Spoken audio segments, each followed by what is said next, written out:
মহানামা যদি প্রধান হয় তাহলে জলদস্যু নগণ্যটিকে হত্যা করলো কেন?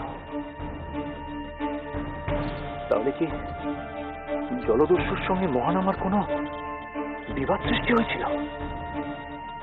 কিন্তু পরের মতো আমি তোমাকে সাবধান করে দিচ্ছি জয়দ্রথ, যে বিষয়ে তুমি জানো না সে বিষয়ে কোনো মন্তব্য তুমি করো না। তাহলে কি করবে তুমি? একজন সামান্য নারীর জন্য তুমি তোমার পরিবারের মান সম্মান সব ভুলে যাও? তুমি রাজকুমার হওয়ারই যোগ্য নও। হ্যাঁ, তা তো বলবেই। তোমার মতো একজন হীন কুচক্রী মানুষের কাছ থেকে এর থেকে বেশি কি আশা করা যায়? তোমার শরীরে আদৌ রাজ রক্ত আছে কিনা সে নিয়েই তো আমার মনে এখন সংশয় জাগছে। জয়দ্রথ, এই সবকিছুর মধ্যে সব থেকে বেশি বিপদে রয়েছে খনা।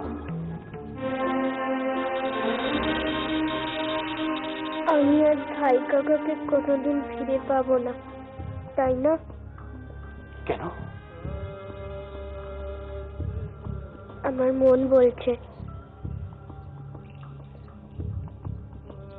আর আমার ভাই কাকা তোমার এই রক্তপাতের কারণ। খনা, খনা, তোমার ভাই কাকার অবস্থাটাও তোমাকে একবার বুঝতে হবে। তোমার ভাই কাকা এক অত্যন্ত কঠিন সময়ের মধ্যে দিয়ে যাচ্ছে। খনা, খনা, একমাত্র তুমিই পারো তোমার ভাই কাকাকে ফিরিয়ে আনতে। হ্যাঁ খনা, ওর মানসিক কষ্ট এখন কতটা চরমে তা তুমি জানো না। তাই বলছি খনা, তোমাকে মনে রাখতে হবে, যদি তুমি তোমার ভাই কাকাকে ফিরিয়ে আনতে না পারো তাহলে কিন্তু আমরা মহানামাকে হারাবো খনা, মহানামাকে হারাবো। রাজকুমারকে এখন কি চোখে দেখবো? খনার বন্ধু না শত্রু? তোমরা সবাই একসঙ্গে থাকো, তবু তোমাদের মধ্যে কোনো সমস্যা নেই।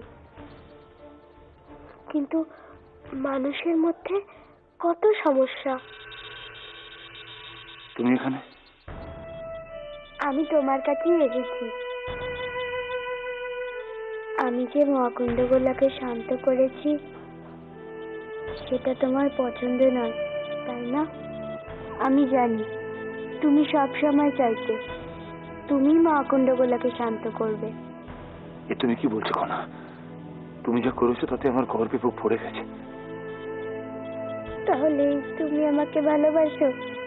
তুমি জানো তুমি আমার সাথে কথা বলছিলে না বলে আমার কত কষ্ট হয়েছে। শুধু ভাবছিলাম খনা কেন উত্তর দিতে পারছে না, কেন কোনো কথাই বলতে পারছে না। এখন তো দেখছি আমাদের কাছে আর অন্য কোনো উপায় ছিল না। খনা, খনা, তোমাকে এত কষ্ট সহ্য করতে হয়েছে। তুমি কি করে সহ্য করলে খনা? কি করে সহ্য করলে? তোমাদের থেকে যদি মানুষ এগুলো শিখতে পারত। এসব বলতে নাই, আমি আজকে এসেছি অন্য কিছু বলতে। জানো তো, আচার্যদেব আমাকে বলেছেন তোমাদের সম্পর্কে আরো বিশেষ কিছু জানতে। দেখো খনা,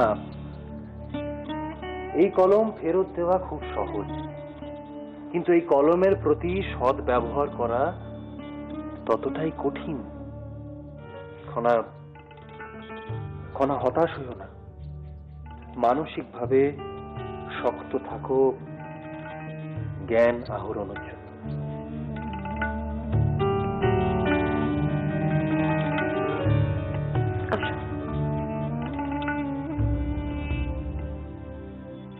শক্ত থাকবো আচার্যদেব, অবশ্যই শক্ত থাকবো।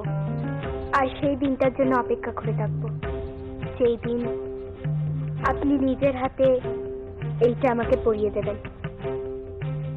আজ আমি সেটাই জানতে চাই। জ্ঞান ধর্ম প্রাণ কাল কাল যোগ মহান, জ্ঞান জ্ঞান ধর্ম প্রাণ কাল কাল যোগ মহান।